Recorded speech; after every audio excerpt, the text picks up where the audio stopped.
Hello friends, কি খবৰ? আশা কৰোঁ সবে ভালে আছে, ময়ো ভালে আছো। সো আজি মই ভিডিওটো বনালো এটা বিশেষ কাৰণত। মই আজি এই ভিডিওটোত এটা য়ম্মি আইটেম এটা লৈ আহিছো, যেটো এটা চিকেন ৰেচিপি হয়। এটো মই বহুতবাৰ বনালো আৰু যোনে খাইছে কৈছে ইমান য়ম্মি, ইমান টেষ্টি। সো সবে মোক ৰেচিপিটো খুদে যে কেনেকৈ বনালা। সো মই ভাবিলো কি যে এই ভিডিওটোৰ জৰিয়তে মোৰ যিসকলে খাই ভাল পাইছে আৰু যিসকলে গম পোৱা নাই তেওঁলোকো বনাওক। সো মই ভিডিওটো হেতু কাৰণে বনালো, আপোনালোকে খাওক, সুস্থ থাকক। মোৰ এই ৰেচিপিটোত কি ইনগ্ৰেডিয়েন্ট দৰকাৰ হ'ব হেতু মই আপোনালোকক দেখাই লৈছো এবাৰ। তো মোৰ ওচৰত আছে এইখিনি 500 গ্ৰাম চিকেন আছে। চিকেনখিনি মানে আপোনালোকে অকমান ডাঙৰ পিস কৰিব, কাৰণ এই ৰেচিপিটোত চিকেনটো সৰু হ'লে ইমান টেষ্ট নালাগে আৰু ডাঙৰকৈ পিস কৰিব, খাই ভাল পাব। তাৰ পাছত মোৰ আছে ইয়া প্লেন দৈ আছে। তাৰ পিছত এই আধা কেজি চিকেনৰ কাৰণে মই 3টা পিয়াজ লৈছো, মিডিয়াম সাইজে হয়, আৰু 2টা বিলাহী লৈছো। তাৰ পিছত 1 চামুচ আদা নহৰু পেষ্ট লৈছো, 2টা গ্ৰীন জলকীয়া লৈছো, অলপ গৰম মছলা দৰকাৰ হ'ব, দালচিনি লৈছো, অলপ গোটা জিৰা লৈছো, লং 2টা লৈছো আৰু ইলাচি 2টা লৈছো। আৰু আমাক অকমান মছলা দৰকাৰ হ'ব, এইখিনি আপোনালোকে আন্দাজমতে দিব পাৰে। তো ইয়াত আছে কাশ্মীৰী মিৰ্চ পাউডাৰ, এটো আপোনাক অকমান বেছিকৈ লাগিব। ধনিয়া পাউডাৰ অকন আছে, তাৰ পিছত জিৰা গুৰি আছে, তাৰ পিছত গৰম মছলা অকন আছে। ইয়াত হালধি আছে আৰু নিমখ লৈছো, নিমখ আপোনালোকে সোৱাদ অনুযায়ী লৈ ল'ব। আহক আমি এতিয়া নেক্সট স্টেপটোলৈ যাওঁ। তো নেক্সট স্টেপটো হৈছে মেৰিনেশ্যন। তো ইয়াৰ কাৰণে যেটো দৈ লৈছিলোঁ আমি, দৈটো আপোনালোকে ভালদৰে ফেটি ল'ব, কাৰণ দৈটো যেতিয়া ফিটি ক্ৰিমি টাইপ হৈ যাব তেতিয়া গ্ৰেভিটো খাবলৈ খুব ধুনীয়া হয়। মই দৈটো ভালকৈ ফেটি লৈছোঁ। এয়া চাওক আপোনালোকে পুৰা ক্ৰিমি এটা টেক্সচাৰ আহি গৈছে। তো এই টেক্সচাৰটো আহিলে গ্ৰেভিটো বৰ ধুনীয়া হয়। তো আমি এটা বাউল ল'ম, বাউলটোত আমি চিকেনখিনি দি ল'ম।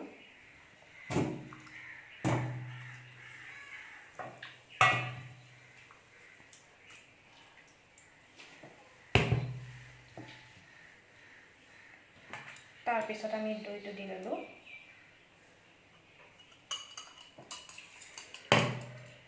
দৈটো দি আপোনালোকে ভালদৰে খানিব,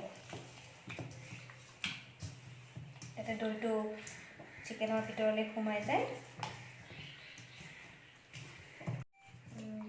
দৈটো মই প্ৰায় খনা হৈ গৈছে।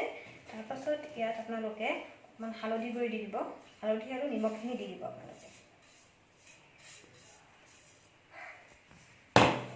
দি ভালদৰে আপোনালোকে মেৰিনেট কৰি ল'ব। মই আগতেও কৈছোঁ যে দৈটো আপোনালোকে ভালদৰে ফিটি ল'ব, এইটো এটা ক্ৰিমি টাইপ হৈ যায়, তেতিয়া খাবলৈ খুব ধুনীয়া হয়। তো এনেকৈ মেৰিনেট কৰি আধা ঘণ্টামান থৈ দিব লাগিব। আমি এইটো মেৰিনেট হ'বলৈ থৈ দিওঁ, তাৰ পাছত আমি নেক্সট ষ্টেপটোলৈ যাওঁ। মই কেৰাহীখন গেছত পাতি দিছোঁ। এতিয়া আমি ইয়াত অলপ তেল দিম।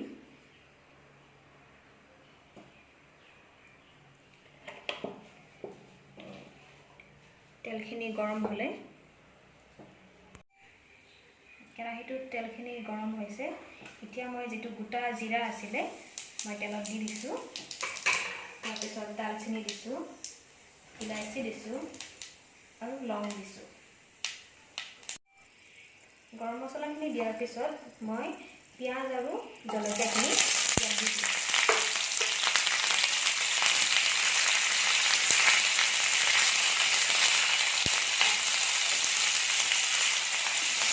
অকণমান ভাজি লৈছোঁ, পুৰা ভাজিব নালাগে, যিটো কেঁচা ভাৱটো আছে ন সেইটো নোহোৱা হ'লে হ'ব।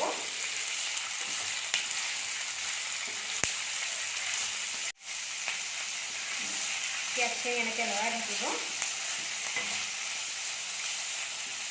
তেতিয়া অলপ ভজা হৈ যায়, তেতিয়া আমি তাত আদা নহৰুখিনি দি দিম। তো এইখিনি অলৰেডি হৈছে আমাৰ। এইখিনি বস্তু দিয়াৰ পিছত যিটো এটা গোন্ধ ওলায় ন, এইটো ইমানেই ধুনীয়া খাওঁ খাওঁ লাগি থাকে। মই এই পিঁয়াজখিনি এতিয়া গেছ ফ্লেমটো মই অফ কৰি দিছোঁ আৰু এইখিনি মই এতিয়া ঠাণ্ডা হ'বলৈ ৰাখি দিম। তো আমি নেক্সট ষ্টেপটোলৈ যাম। এইখিনি অকণমান ঠাণ্ডা হৈ লওক। যিটো মই বিলাহী লৈছিলোঁ, বিলাহীটো মই ভালকৈ ধুই কাটি ল'লোঁ। এতিয়া আমি এইটো মিক্সিত দি দিম।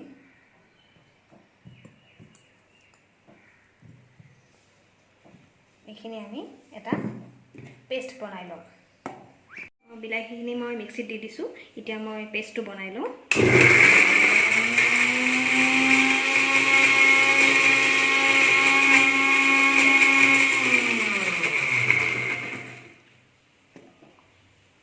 আপোনালোকে দেখিছে ধুনীয়া পেষ্ট হৈ গৈছে। তো এইখিনি মই এটা বাতিত অজৰাই লওঁ। বিলাহীখিনি মই পিচি উলিয়াই ল'লোঁ বাতি এটাত। এতিয়া মই পিঁয়াজখিনি মোৰ ঠাণ্ডা হ'ল আৰু ঠাণ্ডা হৈ মই মিক্সাৰ গ্ৰাইণ্ডাৰত ভৰাই দিলোঁ। এতিয়া মই এইখিনি পিচি লওঁ। মই এইখিনি পিচি ল'লোঁ। আপোনালোকে চাওক গ্ৰেভিটো ইমান ধুনীয়া হৈছে। আৰু তাতোকৈ ডাঙৰ কথাটো হৈছে আপোনালোকে এবাৰ ইয়াৰে গোন্ধ চাব।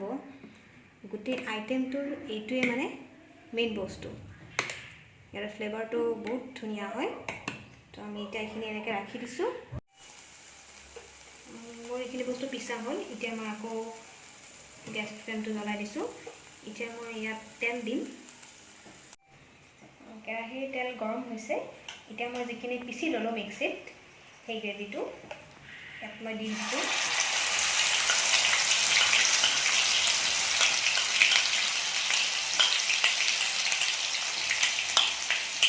এতিয়া গেছৰ ফ্লেমটো ল' কৰি দিব।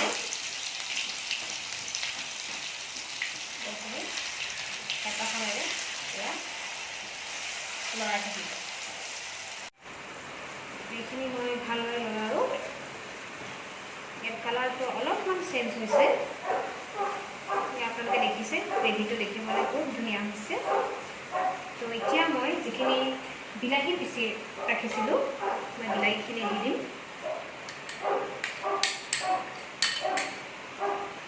তাৰপাছত আকৌ ভালদৰে লৰাই থাকিব লাগিব। তো বিলাহী আৰু পিঁয়াজৰ পেষ্টটো দিয়াৰ পিছত এতিয়া মই যিখিনি মছলা লৈছিলোঁ সেইখিনি মই এতিয়া দিম। এইটো কাশ্মীৰী যিটো ৰেড চিলি পাউডাৰ লৈছিলোঁ সেইখিনি দি দিব। ধনিয়া গুড়ি দি দিছোঁ, জিৰা গুড়ি দি দিলোঁ আৰু গৰম মছলাটো আপোনালোকে এতিয়া নিদিব। আগতে এই মছলাখিনি ভালদৰে লৰাই লওক।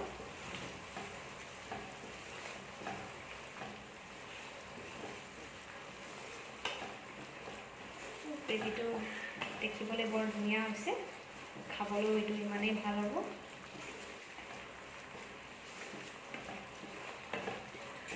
এতিয়া এই গ্ৰেভিটো অলপ দেৰি এনেকৈ থাকিব দিয়ক, যেতিয়ালৈকে তেলটো ওপৰলৈ ওলাই নাহে, তেলটো ফুটি নাহে, তেতিয়ালৈকে ল' ফ্লেমত অলপ দেৰি এনেকৈ থৈ দিব। চাওক আপোনালোকে তেলটো ফুটিবলৈ আৰম্ভ কৰিছে। তো আমাৰ গ্ৰেভিখিনি অলমষ্ট হৈ গৈছে। এতিয়া মই যিখিনি মেৰিনেট কৰি থৈছিলোঁ চিকেন, সেইখিনি মই ইয়াত দি দিম। মেৰিনেট কৰা চিকেনখিনি এতিয়া মই কেৰাহীত দি দিছোঁ।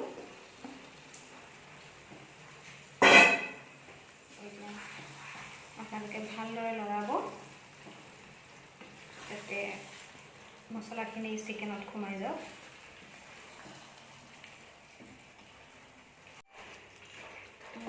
মেৰিনেট চিকেনখিনি ভালদৰে মিহলাই ল'লোঁ।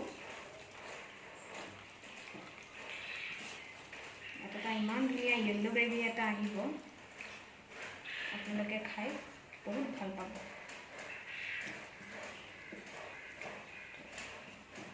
এতিয়া মই ইয়াত নিমখ দিম।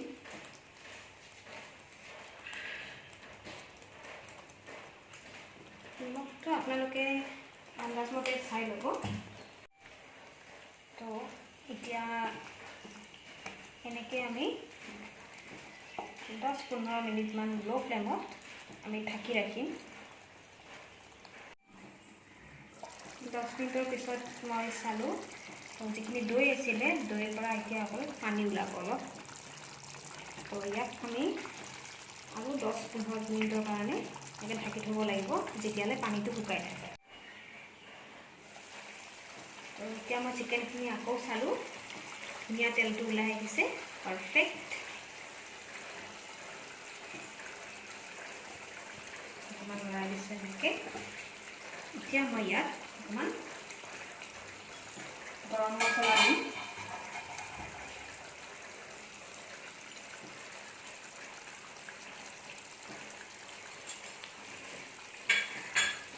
গৰম মছলা দি মই চিকেনখিনি আকৌ এবাৰ লৰাই দিম আপোনালোকে চাব পাৰে গ্ৰেভিটো বহুতেই ক্ৰিমি টাইপ হৈছে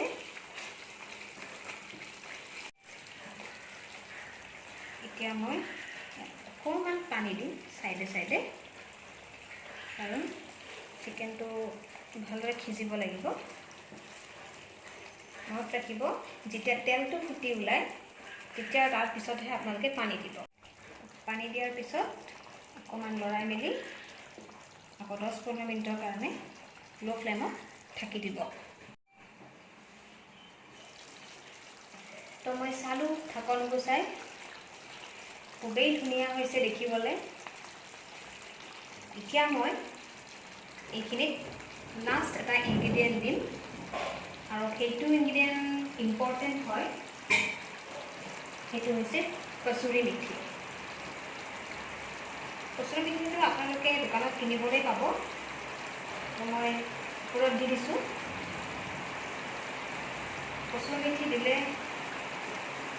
গোন্ধটো সোৱাদটো বহুত ধুনীয়া হয় মই এতিয়া 1 মিনিট সময় ঢাকি থৈ দিম তাৰপিছত মই আপোনালোকক সাৰ্ভ কৰি দেখুৱাম এয়া চিকেন গ্ৰেভি ৰেডি হৈ গ'ল মই আপোনালোকক সাৰ্ভ কৰি দিছোঁ আৰু গ্ৰেভিটো খাবলৈ বৰ সোৱাদ আপোনালোকে ইয়াক ৰুটি পোলাও ভাত নান চবৰ লগত পৰিৱেশন কৰিব পাৰে দেখিছে ইমান ধুনীয়া আপোনালোকে ঘৰত ট্ৰাই কৰিব মোক জনাব কেনেকুৱা লাগিলে ৰেষ্টুৰেণ্টৰ খানা আপোনালোকে পাহৰি যাব আজি ৰুটিৰ লগত সাৰ্ভ কৰিব ওলাইছোঁ আপোনালোকেও খাব এনেকৈ খুব ভাল পাব তো ফ্ৰেণ্ডছ মোৰ এই ৰেচিপিটো কেনেকুৱা পালে আপোনালোকে জনাবলৈ নাপাহৰিব তো আকৌ মই আপোনালোকৰ ওচৰলৈ নতুন নতুন ৰেচিপি লৈ আকৌ আহিম তো তাৰ কাৰণে আপোনালোকে মোৰ ইউটিউব চেনেল আহাৰ তাত like comment share and subscribe কৰিব মই আকৌ আহিম নতুন নতুন ৰেচিপি লৈ আপোনালোকৰ ওচৰত আৰু এইটো ৰেচিপি কেনেকুৱা পালে মোক কমেণ্ট কৰিবলৈ নাপাহৰিব থেংক ইউ